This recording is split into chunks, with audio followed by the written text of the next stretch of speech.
Selecting the correct port for your HP printer helps when your computer cannot communicate with your printer or when you receive a printer offline error in Windows.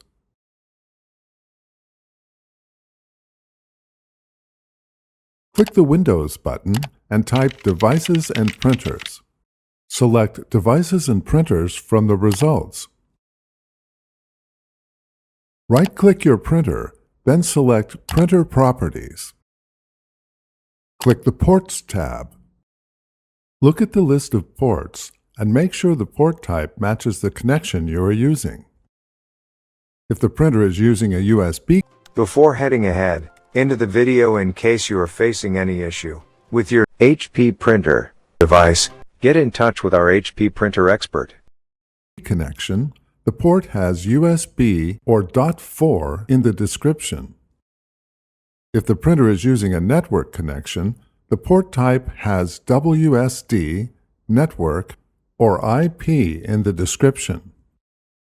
If there are multiple listings for the same port type, change the selection to a different port. Click OK to accept any changes.